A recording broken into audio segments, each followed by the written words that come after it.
Hello, আসসালামু আলাইকুম। সবাই কেমন আছেন? আশা করি সবাই ভালো আছেন। আমি তো রান্নাবান্নার ভিডিও খুব কম দেখাইনি মনে হয় এই পর্যন্ত। তো আজকে পিঠা বানানো হবে। দেখেন যে নারিকেল কুটতেছে। তারপরে গাজর গাজরের হালুয়া করব। গাজর কুচি করলাম। তো নারিকেল কোরানো হচ্ছে, নারিকেল পিঠা করা হবে। পুলি পিঠা, নারিকেল পুলি, তেলের পিঠা।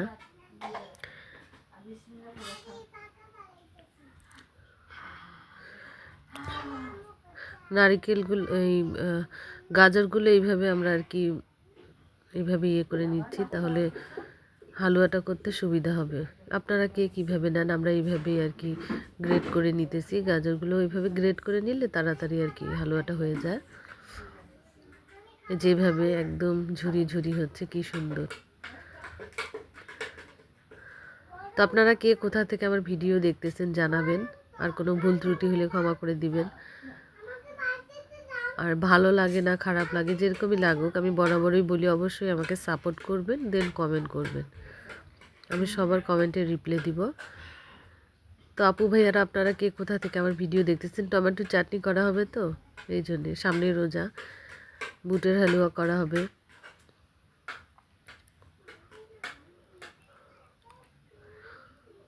ওইগুলো আটার প্যাকেট, চাউলের আটার।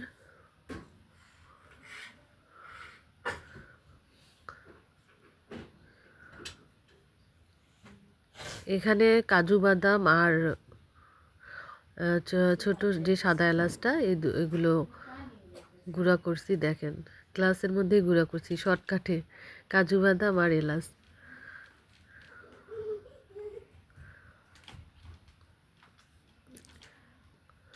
এইভাবে গ্রেট করে নিতেছি গাজরগুলো,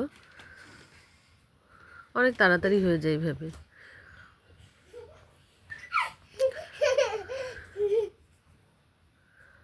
তো আপনারা কে কোথা থেকে আমার ভিডিও দেখতেছেন জানাবেন।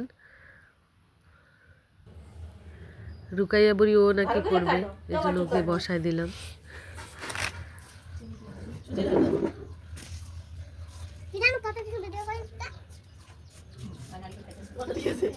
আর আমার ভিডিও আপনাদের ভালো লাগে না খারাপ লাগে আমাকে জানাবেন।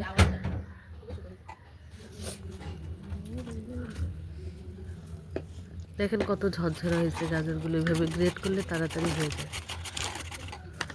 হয়তো অনেকে করে, অনেকে আবার ডিরেক্টলি করে হালুয়াটা বানায়।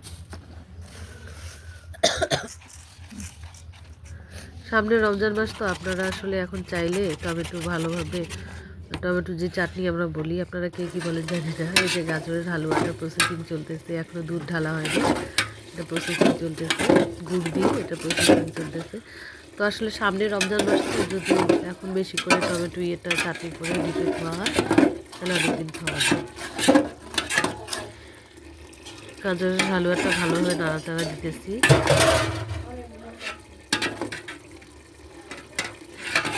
আমি গুড় দিয়ে বানাচ্ছি, অনেকে চিনি দেয়, আমি গুড় দিয়ে বানাচ্ছি। গুড়, এলাচ, কাজু বাদাম দুধ একটু পরে দিব, পানিতে যখন আরেকটু শুকিয়ে আসবে তখন দুধ দিব। তো সব ভিডিও আমি একটু একটু করে দেখাচ্ছি।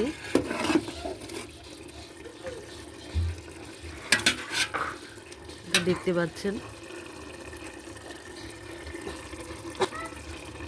আপনারা কিভাবে গাজরের হালুয়া করেন আমাকে জানাবেন।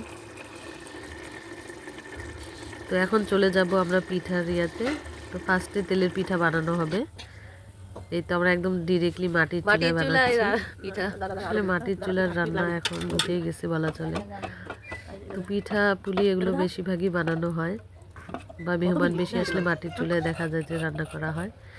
তো মাটির চুলায় এখন আমরা পুলি পিঠা বানাবো। 2 রকমের পিঠা বানানো হবে। এটা তেলের পিঠাটা, এরপর নারিকেলের পুলিটা বানাবো একটু পরে।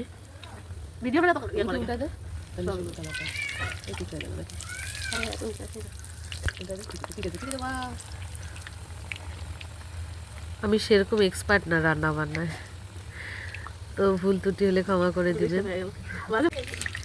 আমার থেকে আপনারা বেশি এক্সপার্ট, অনেক ভালো পারেন। আমি যেভাবে পারি সেভাবেই করতেছি। এই তো দেখতে পাচ্ছেন। এভাবে আস্তে আস্তে করে এক একটা বানাচ্ছি। তেল এভাবে দিলে কি তাড়াতাড়ি ফুলে ওঠে।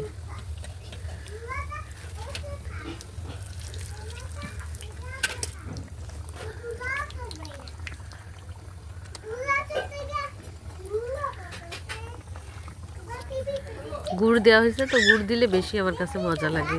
চিনির চেয়েও গুড়ের পিঠা আমার কাছে বেশি ভালো লাগে। তো ভাইয়ারা আপনারা কেমন আছেন সবাই? ওকে, টাটা, বাই বাই, আবার পরে আসতেছি।